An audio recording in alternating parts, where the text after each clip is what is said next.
சிவா.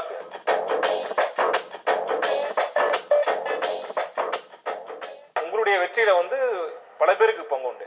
அதுல முக்கியமா தனுஷ் சார் பத்தி. தனுஷ் சார் இப்போ வந்து ஃப்ரெண்ட் ஃபேமிலி மாதிரி ஆயிட்டோம்னு சொல்லலாம். தனுஷ் சார் பத்தி சொன்னா சாருன்னு தான் சொல்லுவேன் எப்பவுமே. ஃப்ரெண்டு அப்படின்லாம் சொன்னாலும் ஃப்ரெண்டா ட்ரீட் பண்றது இல்லை. எங்க இருக்க மச்சான் அப்படி கேட்குற ஃப்ரெண்டு கிடையாது. அதுக்கு பேசிக்கா ரீசன்னா அவர் மேல உள்ள ரெஸ்பெக்ட் தான். ஒரு தமிழ் சினிமால வந்து ஒரு ட்ரெண்டை உடச்சி மாத்தினவர். ஹீரோனா இப்படிதான் இருக்கணுங்கிறத உடச்சு ஒரு நம்ம மாதிரி ஒரு சாதாரண ஃபேமிலியில இருந்து வர சாதாரண பையனும் ஹீரோவா தமிழ் சினிமால நடிக்கலாம் அப்படின்றத பிரேக் பண்ணி கொடுத்தவர் அவர் தான். ட்ரெண்ட் செட்டர் அவர்.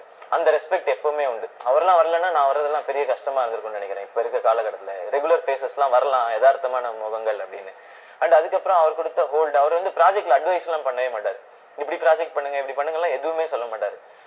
உங்களுக்கு பிடிச்சது பண்றீங்கல்ல சிவா, சூப்பர், அவ்வளவுதான். உங்களுக்கு பிடிச்சிருக்கா அது மட்டும் தான் கேட்பாரு. என்னன்னாலும் கதை பிடிச்சிருக்கா பண்ணலாமா, ஓகே, அந்த கதை உங்களுக்கு பிடிச்சிருக்கா பண்ணலாம், அது மட்டும் தான் அவர் என்கரேஜ் பண்றது. அண்ட் அவர் இருக்கதே ஒரு சப்போர்ட்டா இருக்கும். எதுவும் எல்லாம் போய் கேட்கலாம் தேவையில்லை. இப்ப நான் நெட்ல எல்லாம் கூட நிறைய படிக்கிறேன். 2 பேருக்கும் பயங்கரமான பிரச்சனை, 2 பேர் வந்து பேசிக்கிறது இல்லை அப்படிலாம். பிரச்சனை வர்றதுக்கான வாய்ப்பே கிடையாது. ஏன்னா நான் எவ்வளவு ஜெயிச்சாலும் நான் அவரை தாண்டிட்டேன்னு நினைக்கவே மாட்டேன் என்னைக்குமே. அவர் என்னைக்குமே பெருசு, என்னைக்குமே ஸ்பெஷல். அது எப்பவுமே இருக்கும் தனுஷ் அப்படின்னா என்ன நடந்தாலும். ஸோ அதனால அப்படி யோசிக்க நான் 2 படம் ஓடிடுச்சுன்னா நான் தனுஷ் சாரை தாண்டிட்டேன் அப்படிலாம் யோசிக்கிறதே கிடையாது. ஸோ நெட்ல படிக்கிறதெல்லாம் அது எனக்கு சிரிப்பா வரும். நிறைய பேர் கேட்பாங்க என்னப்பா ஆச்சு, ஏன்பா நல்லா தானேப்பா இருந்தீங்க அப்படிலாம். அது நடக்க எனக்கு எப்பவுமே தனுஷ் சார் அவர் ஸ்பெஷல், அவ்வளவுதான். Very good.